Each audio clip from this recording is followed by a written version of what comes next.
今日830特工隊會加入另一個特工隊，就係滅蟲滅蝨特工隊啦。究竟佢哋會做啲乜嘢呢？我而家即刻同佢哋一齊出發。出發前介紹下呢一個滅蟲滅蝨特工隊先。創辦人鄧慧賢今年72歲，佢從事滅蟲工作。2001年回流返香港，因為睇到本港基層蝨患問題嚴重，特別係一啲弱勢社群，佢就喺2017年成立義工隊，幫助有需要嘅人。義工隊成員仲有退休社工，同埋一位今年已經84歲嘅新成員。呢位係鄧生請嘅助手，幫義工隊處理服務個案。最緊要咧，再 check 一 check 我哋嘅保護衣齊唔齊啦，口罩啦，同埋衛生手套。咁保護衣有冇分咩種類㗎？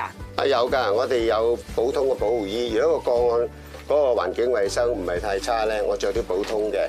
咁啊，等嗰個受助人亦都比較心理上舒服啲。但係如果佢真係比較一到中度嘅衛生條件咧，咁我哋就要着全副保護啦。咁令到即係大家都安全啦。今日佢哋去2個長者嘅屋企滅蝨。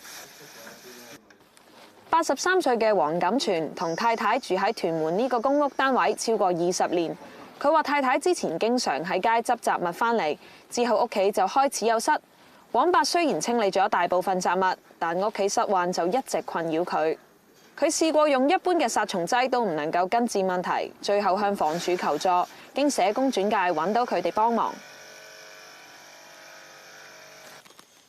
蝨辦佢因為佢自己咧就噴過化學藥品啊，咁佢殺咗啲㗎。咁但係點解會正話有蝨咧？因為化學藥品咧，佢係有抗藥性，有啲死唔晒，佢噴唔到就死唔晒。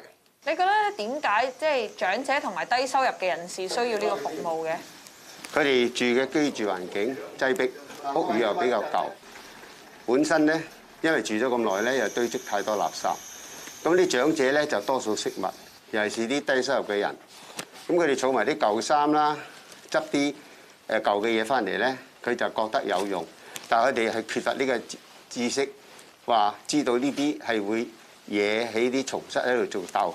咁你係點樣學識環保滅蝨㗎？哦，因為我喺加拿大係住呢個舊式嘅木柏文嘅，咁咧當時發現有蟲蝨問題，咁我就請教一位加拿大讀理學嘅 Dr. Low， 咁佢就講俾我聽，同埋同我揾到一個美國嘅生態環保滅蟲蝨劑，呢個係好低毒性，連孕婦 BB 噴咗唔使走出街嘅，咁所以好安全。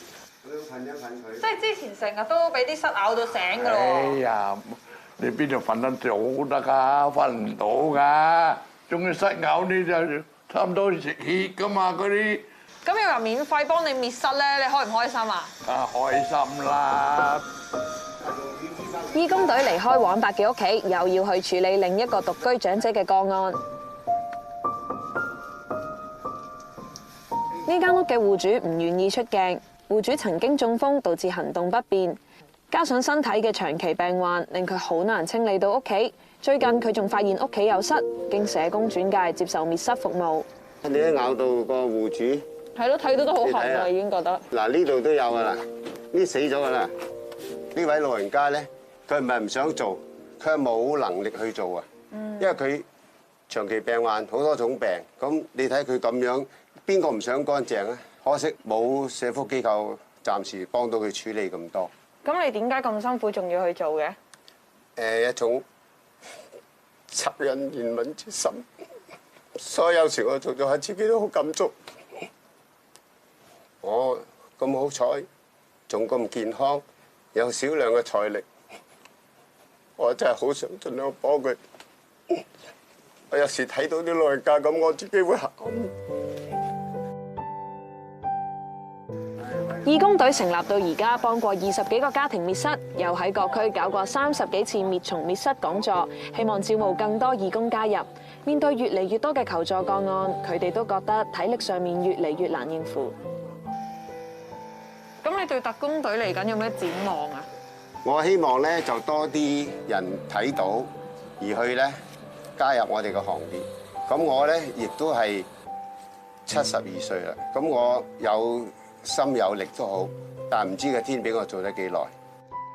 咁希望有人加入我哋嘅行列，俾我哋呢個老者覺得有啲年青嘅接棒，